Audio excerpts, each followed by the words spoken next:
Kumusta? Ako si Light mula sa Baguio. Kung bago ka pa lang sa channel na to ay mag-subscribe ka na. Kung dati ka nang nanonood, ang masasabi ko lang ay maligayang pagbabalik. Ang channel na ito ay gumagawa ng mga videos kung saan pwedeng gamitin ito ng mga natututo pa lang ng Tagalog. Paminsan-minsan, naglalagay tayo ng English na subtitle para sa ganun mas madaling maintindihan. Sa ibang mga videos naman natin ay purong Tagalog lang ang ginagamit natin. Pero sa araw na to, gagamit tayo ng parehong English at Tagalog para naman mas madali nating mai-explain ang ating pag-uusapan ngayong araw. Handa ka na ba?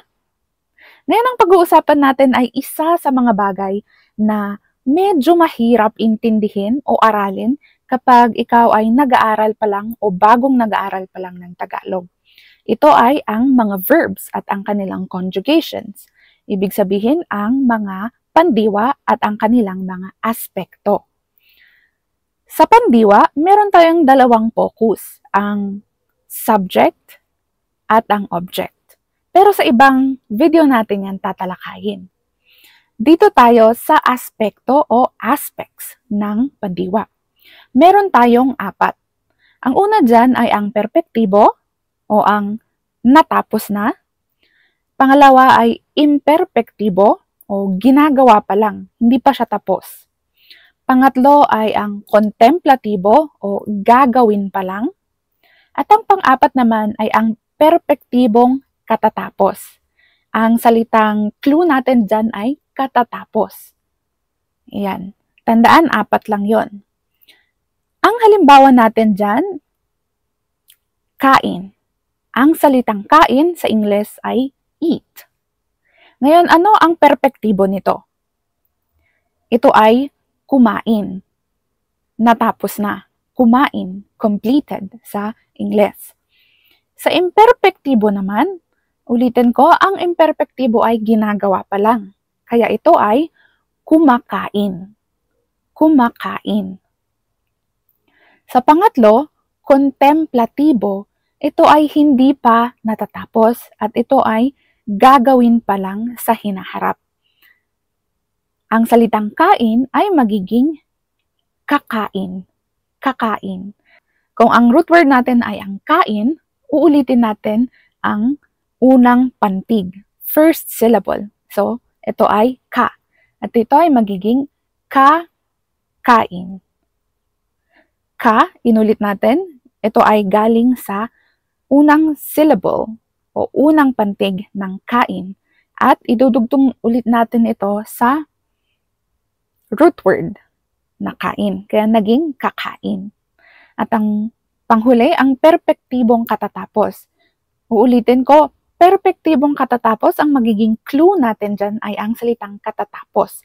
At ito ay magiging kakakain. Kakakain. Parang dinoble natin, kung titignan natin 3 beses yung ka. Kaka at kain. Naintindihan ba? Magbibigay ako ng isa pang halimbawa. Tingnan natin ang tanong. Tanong o question sa English o sa Ingles. Sa perpektibo, ito ay nagtanong. Nagtanong. Ang mga salita o pandiwa sa Tagalog ay nahahati sa iba't ibang, sabihin nating mga prefix. Ayan, minsan gumagamit tayo ng minsan gumagamit tayo ng in, at minsan naman ay nag. Ayan. Minsan nasa unahan o nasa gitna ang mga dinadagdag na yan. Pero sa ibang video na natin yan pag-uusapan. Balik tayo, perpektibo, nagtanong. Nagtanong. Sa imperpektibo, nagtatanong. Nagtatanong.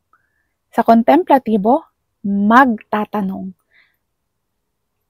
Instead na nag ang gagamitin natin o ang letrang N, gagamitin na natin ang letrang M. Magtatanong. At sa perpektibong katatapos naman, ito ay katatanong. Katatanong. Sa perpektibong katatapos, kadalasan makikita natin na dinaragdag ang ka. ang pantig na ka. At kadalasan ito ay nasa unahan. Tapos, uulitin ulit natin ang unang pantig ng salitang ugat. Ganun lang ang paggawa ng conjugations o ng aspects ng pandiwa o verb. Kaya hanggang dito na lang muna ang ating video sa araw na to. Sana ay may natutunan kayo. At huwag kakalimutan ng mag-like, mag-share at mag-subscribe. Kung kayo ay may mga katanungan, may mga suggestion o kung ano bang mga bagay ang gusto nyong pag-usapan natin tungkol sa Tagalog, sa Pilipinas, at sa kultura nito ay i-comment nyo lang sa baba ng video. Hanggang sa susunod, yun lang at paalam!